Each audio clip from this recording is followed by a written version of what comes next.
For God so loved the world that he gave his only begotten Son, that whoever believes in him shall not perish but have everlasting life. For God did not send his Son into the world to condemn the world, but that the world through him might be saved.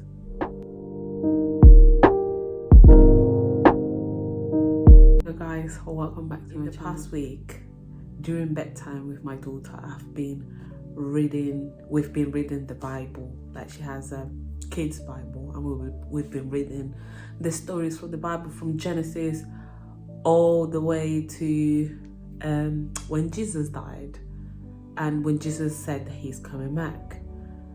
And when we got to the part where Jesus was getting ready to go to the cross, and as I was reading, it said that God told Jesus that he has to die so that we can be saved, and so that we can be protected, we can be free, and we have the freedom that sacrifice gives us. So my daughter asked me, "Mommy, why did Jesus die in the cross for us?" And I said, he died on the cross because we have been naughty. So the fact that when Jesus died is because we've been naughty.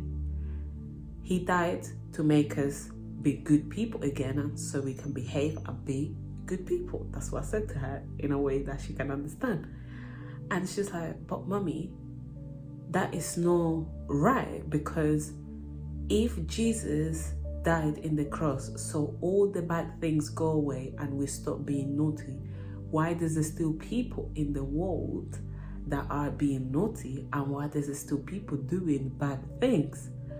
So that question got to me. That actually made me think. It's like, wow, like the fact that a 4-year-old understands and can see in what world we are living, and the mercifulness that God has upon our lives, it is extraordinary and it's amazing. Let me just say, I was speechless. I didn't know what to say, because I was trying to understand why does God, knowing, because he knew that he's sending his Son, his beloved Son, to die in the cross for us, knowing that we are sinful human beings.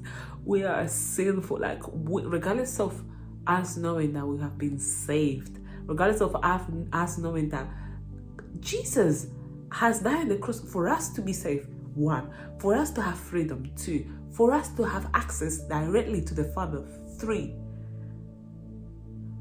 we still turned our backs to him. And God knew that. God knew that this was going to happen. God knew that we will turn our backs to him. He will still, we will give our backs, we will still sin, we will still do bad. And it's like, my daughter did not understand. And I've been trying to explain to her.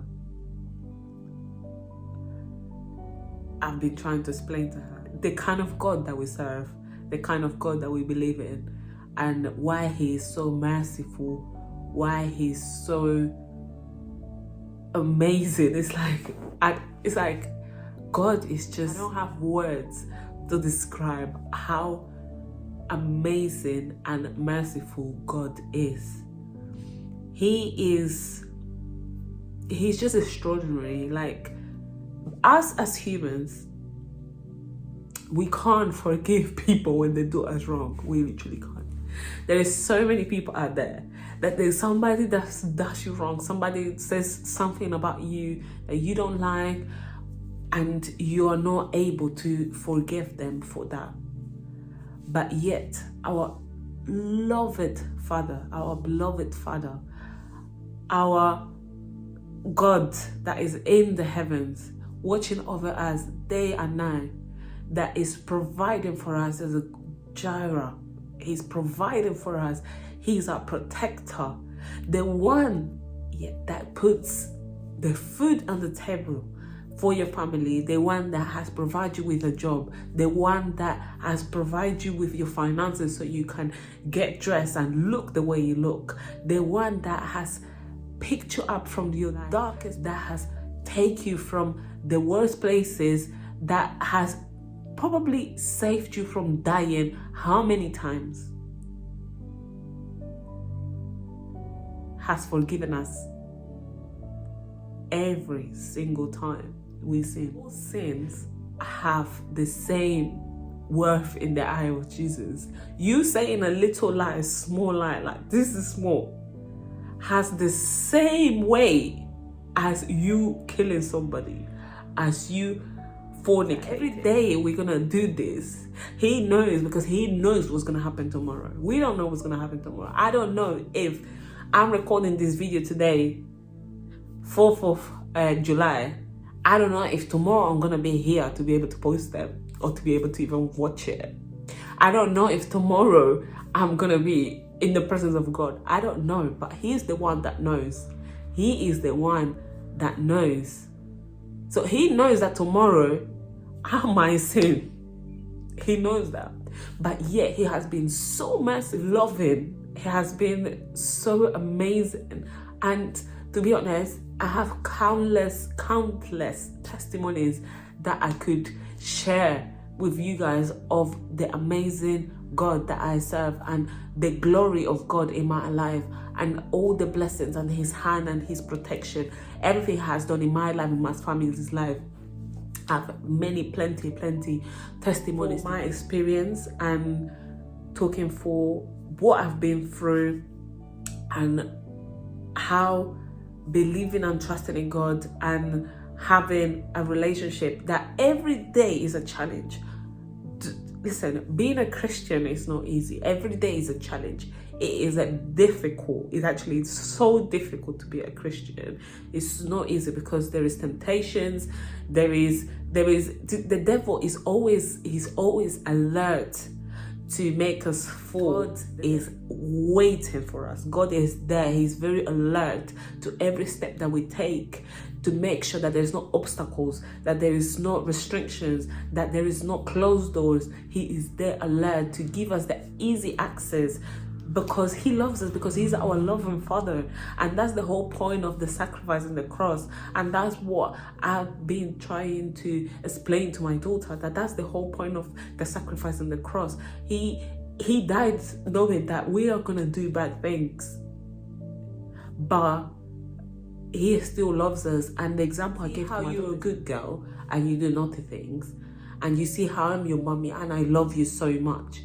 So even when you do naughty things, I still love you and I still take care of you and I still protect you and I still give you stuff. Love that God has for us, his love is even greater than the love that a mother has for their child. I wanted to share with you guys because it's something that it really impacted me. Is God. That's the only thing that can keep us right now. So I hope you liked this video.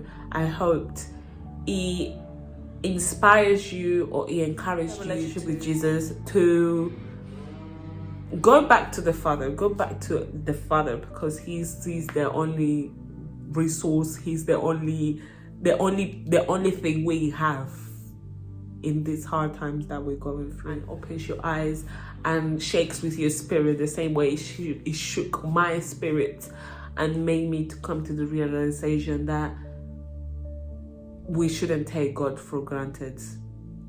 That's what I've came up with. We shouldn't take God's forgiveness for granted and God's love for granted, because that we're not gonna find that elsewhere. Please, I would really appreciate if you continue to support me the way you guys have been supporting me. Continue to share my videos, continue to like, so other souls can hear this little message. And don't forget to just press the subscription button and the bell so you can get alert. Thank you very much, guys. I see you on the next one. Bye.